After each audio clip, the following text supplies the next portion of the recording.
आगे है इस टाइप का जितना बड़ा आएगा उतनी गुना परिधि हो जाएगी। हाँ, ये भी लिख सकते हो आप। आगे देखिए भाई, 88 किलोमीटर दूरी तय करने में एक पहिया 1000 चक्कर लगाता है। इस पहिए का व्यास कितना है? पहिए का व्यास निकालना है भाई। देखिए पहिया क्या होता है, गोल होता है ना। वो क्या करता है, 88 किलोमीटर की दूरी तय करता है एक पहिया भाई, और 1000 चक्कर लगाता है। 88 किलोमीटर की दूरी तय करने में कितने चक्कर लगाए? 1000 चक्कर। ठीक है, तो एक चक्कर में कितनी दूरी तय करता है, पहले तो यही पता होना चाहिए हमको, है ना। एक चक्कर में कितनी दूरी तय करता है ये पता होना चाहिए ना सबसे पहले। तो कितने किलोमीटर गया? 88 किलोमीटर को मीटर में चेंज कर लेते हैं, कितना मीटर हो गया? 88,000 मीटर हो गया। और 88,000 मीटर को तय करने में कितने चक्कर लगे? 1000। तो इसका मतलब एक चक्कर में कितने मीटर की दूरी तय करता है? 88 मीटर की दूरी तय करता है एक चक्कर में। ठीक है, हमने क्या किया, एक चक्कर की वैल्यू निकाल ली। ये पहिया है भाई हमारा, मान लिया ये घूमता है। ठीक है, जब ये घूमेगा, मान लिया ये इसका कट है यहाँ पे, तो जब ये घूम के वापस फिर से यहाँ पे आएगा तो ये कितनी दूरी तय कर चुका होगा, ये बताया इसने कि एक चक्कर में ये कितनी दूरी तय कर चुका है? 88 मीटर। और अगर ये दूरी तय करता है ना इस एक चक्कर की, तो इसका मतलब क्या है? परिधि। ठीक है, किसकी? पहिए की परिधि या वृत्त की परिधि है वो। एक चक्कर में तय की गई दूरी क्या होती है? वृत्त की परिधि होती है। ठीक है, और वृत्त की परिधि का क्या फॉर्मूला होता है? 2 पाई आर। 2 पाई आर कितना दे दिया उसने? 88 मीटर। ठीक है, एक चक्कर में तय की गई दूरी को हम क्या मानते हैं? वृत्त की परिधि मानते हैं। ठीक है, क्योंकि ये पहिया जब घूम के फिर से यहाँ पे आएगा तो ये इस तरह से एक चक्कर घूमेगा तो एक दूरी तय करेगा ना कि ये कितना दूर गया घूम के। ठीक, तो उसी को क्या बोलेंगे हम? परिधि बोलेंगे। तो यहाँ से है ना हमको आर की वैल्यू मिल सकती है, मिल जाएगी। निकाल लेते हैं। पाई का मान कितना है? 22/7 और गुणा में आर। ठीक है, 22 दूनी 44 दूनी 88। ठीक है, और 7 दूनी 14। आर का मान कितना आ गया? मतलब पहिए की त्रिज्या कितनी है? 14। अगर पहिए की त्रिज्या 14 है तो फिर व्यास कितना होगा? डबल होता है ना। पहिए का व्यास क्या होता है? त्रिज्या से डबल होता है। तो 28 मीटर है भाई। पहिए का जो व्यास है वो कितना है? 28 मीटर है आपका। ठीक, इस तरह से हम इसको बिल्कुल आराम से निकाल सकते हैं। पहले तो हमको ये देखना है कि उसने एक चक्कर में कितनी दूरी तय की है। 88 किलोमीटर या 88,000 मीटर जाने में अगर उसको 1000 चक्कर लगाने पड़ेंगे तो इसका मतलब एक चक्कर में वो 88 मीटर की दूरी तय करता है। और एक चक्कर में तय की गई दूरी क्या होती है? वृत्त की त्रिज्या होती है, वो परिधि होती है। ठीक है, तो परिधि को परिधि के इक्वल में पुट कर देंगे, आर का मान आ जाएगा निकल के यहाँ से, और आर का डबल कर देंगे तो व्यास आ जाएगा निकल के। ठीक है, कोई डाउट बताइए है तो।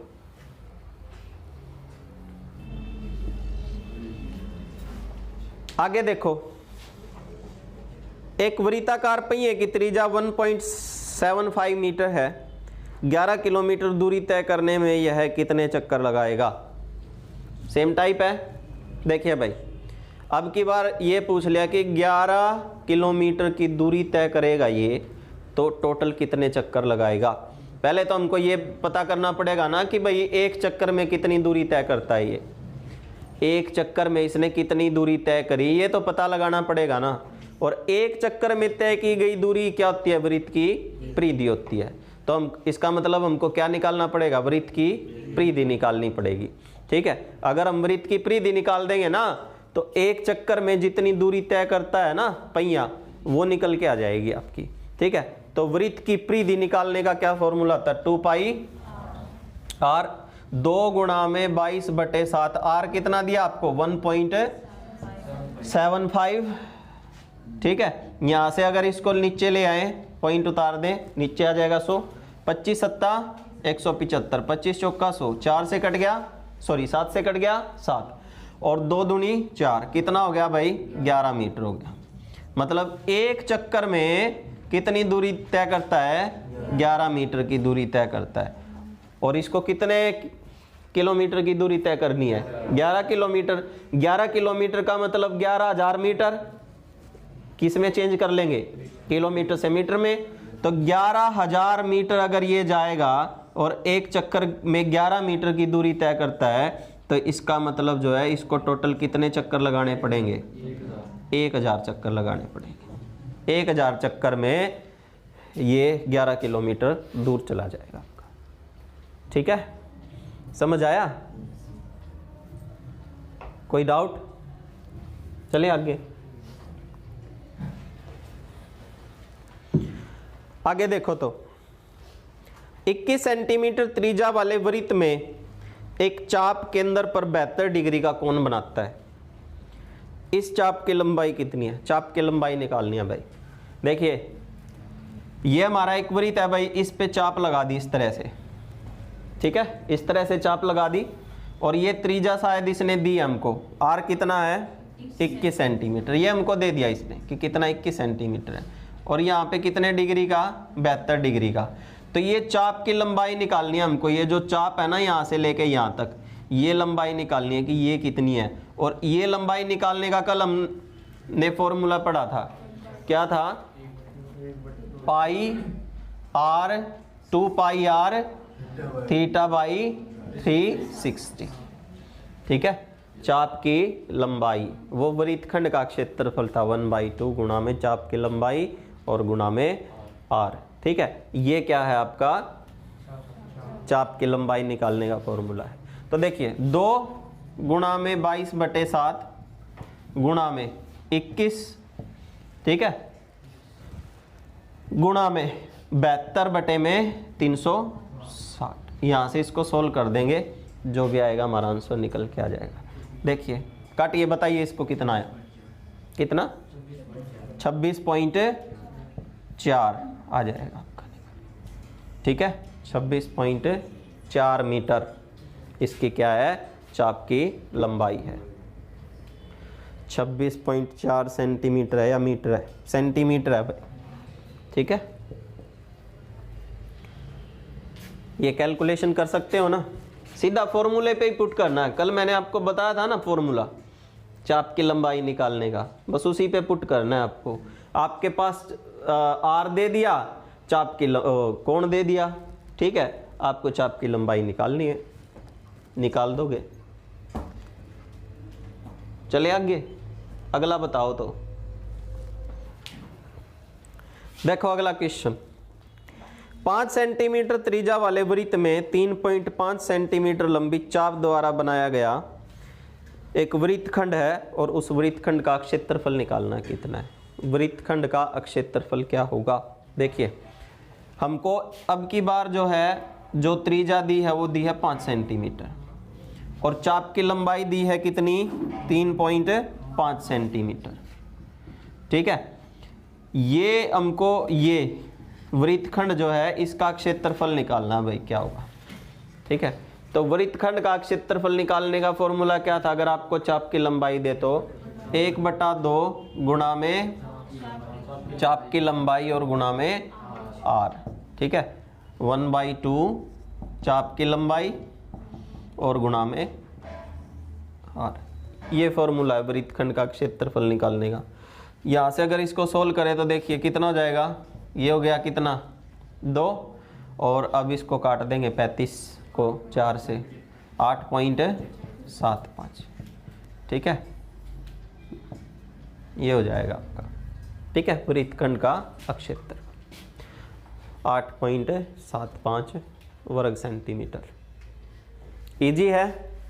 अगला क्वेश्चन देखो, करने की कोशिश करो। ऐसा ही है ना, वहां पे क्या दिया है आपको, क्या दे दिया, कोण दे दिया ना, और कोण कितना दिया है आपकी बार 42 डिग्री, और त्रिज्या कितनी दी है 12 सेंटीमीटर। ठीक है, क्वेश्चन क्या है, 12 सेंटीमीटर त्रिज्या वाले वृत्त में एक वृत्तखंड द्वारा केंद्र में बनाया गया कोण 42 डिग्री का है। वृत्तखंड का क्षेत्रफल कितना होगा? वृत्तखंड का क्षेत्रफल निकालना हमको। तो भाई वृत्तखंड का क्षेत्रफल अगर आपको कोण दे तो फिर फॉर्मूला क्या रहेगा? पाई आर स्क्वायर, थीटा कितना है 42/360। ठीक है, बस इसको सोल्व करना है। 7 6 42, 12 तिया 36, 6 पंजे 30। ठीक है, और काटो इसको, बताओ कितना है? 52.8। ठीक है, ये आ जाएगा 52.8 सेंटीमीटर स्क्वायर। ठीक है, वृत्तखंड का क्षेत्रफल। फॉर्मूले ही है, यहाँ पे कोई शॉर्ट ट्रिक काम नहीं करेगी। अगर आपको फॉर्मूला याद है तो आपके लिए फ्री का नंबर है, फॉर्मूला याद नहीं है तो फिर तो तुक्के वाली बात हो जाएगी आपकी। ठीक है, आगे देखो। 42 सेंटीमीटर की त्रिज्या के तार से बने वृत्त को काटकर एक आयत में परिवर्तित किया गया है, जिसकी भुजाओं का जो अनुपात है वो कितना है? 6:5 है। इस आयत की छोटी भुजा कितनी है? एक आयत है, एक वृत्त है ना? जो आकृति है ना वो बना दो आप इस पे। देखिए, एक तो उसने बोल दिया भाई, एक तो रेक्टेंगल है आपका, एक तो आयत है, ठीक है, और एक आपका क्या है? वृत्त है। ठीक, ये 2 आकृति हो गई आपकी। आइए, ये 2 आकृति हो गई आपकी। आयत हमने कर लिया ना, कल वाली क्लास में आयत के बारे में पढ़ा। आयत जो होता है उसका क्षेत्रफल कितना होता है? लंबाई गुना चौड़ाई, और परिमाप कितना होता है? 2 × L + B।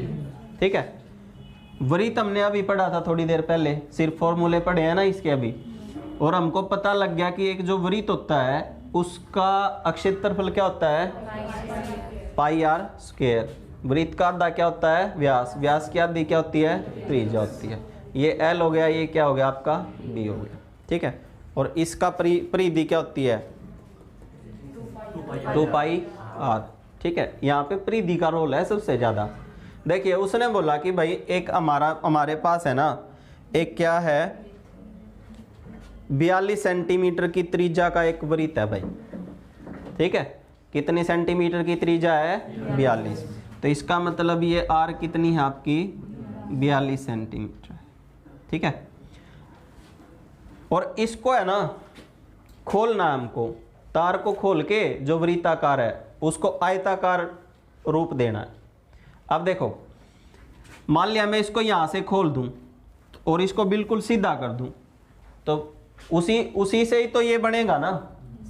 इसका मतलब जो तार है उसकी जितनी भी लंबाई है उतनी लंबाई में हमको क्या बनाना है? एक आयत बनाना है ना।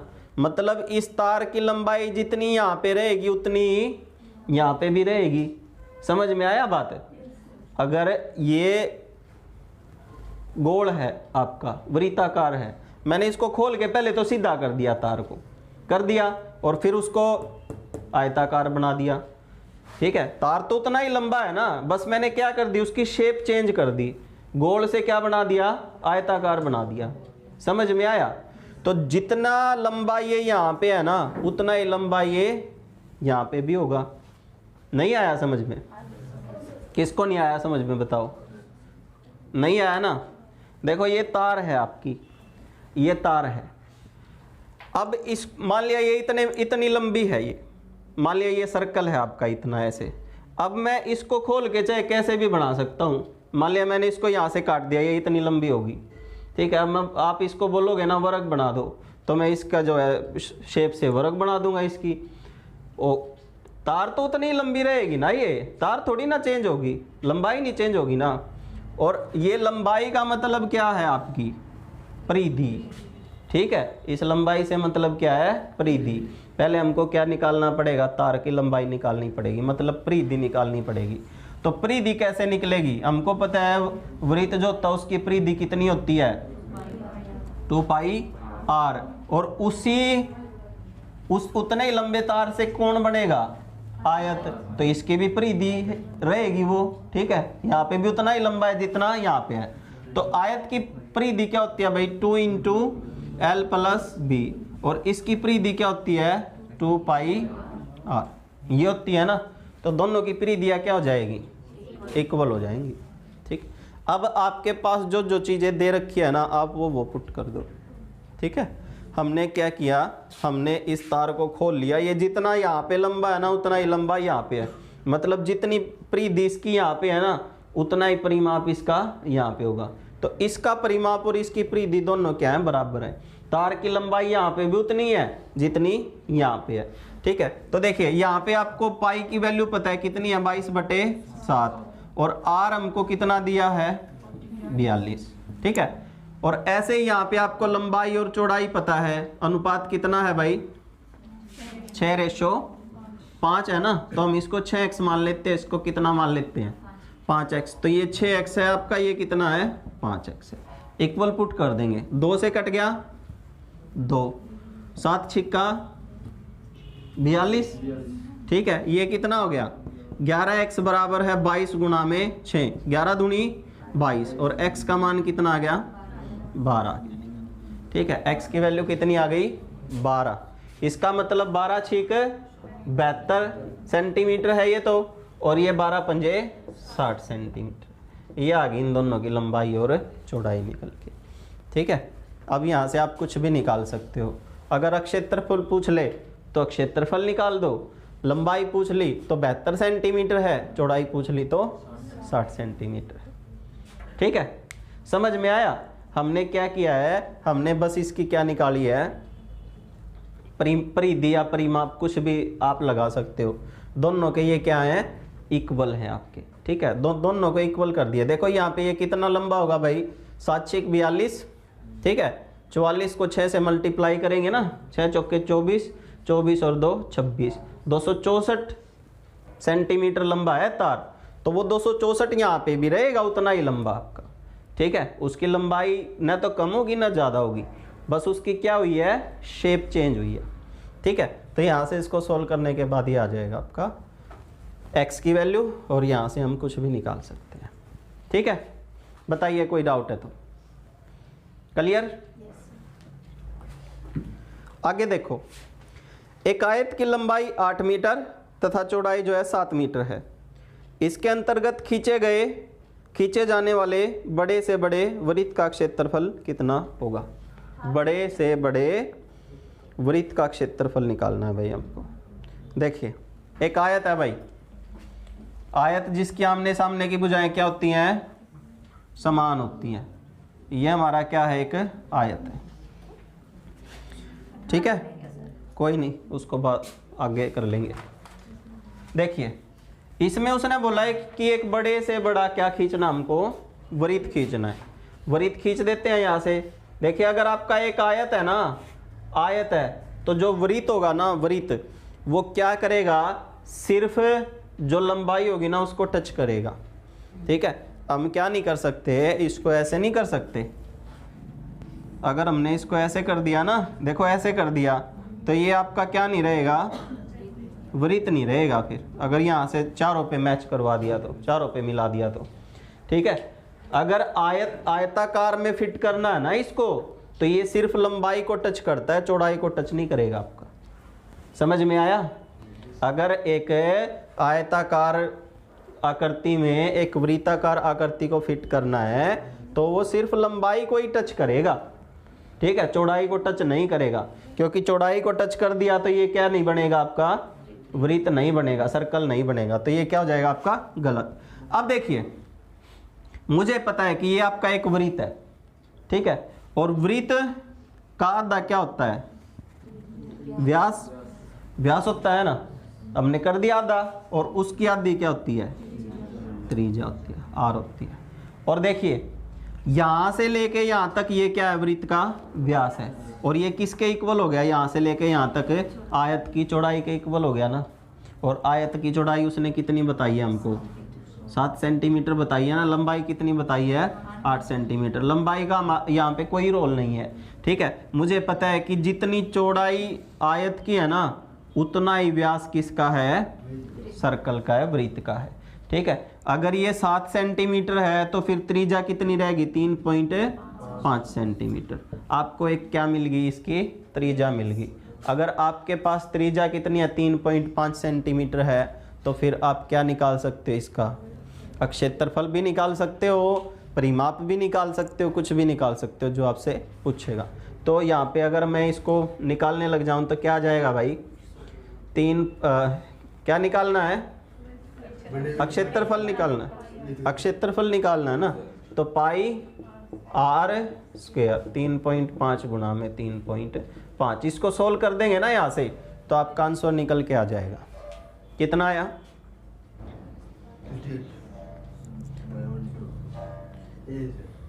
ए, ठीक है, 38 से 1/2 ये आ जाएगा आपका निकल के। समझ में आया ये? अगर आयत होगा ना तो वो सिर्फ लंबाई को टच करेगा, अगर उसके अंदर बड़े से बड़ा वृत्त खींचना है तो। ठीक है, ऐसे नहीं हो सकता ये। लेकिन अगर एक वर्ग होता है ना, वर्ग, तो वो चारों भुजाओं को टच करता है उसकी। वर्ग क्या करता है, चारों भुजाओं को टच करता है भाई। अगर एक वर्ग के अंदर खींचेंगे ना बड़े से बड़े वृत्त को, तो वो वर्ग की चारों भुजाओं को टच करेगा। ठीक है, जैसे अगला क्वेश्चन बोल रखा ना उसने, देखिए नेक्स्ट क्वेश्चन।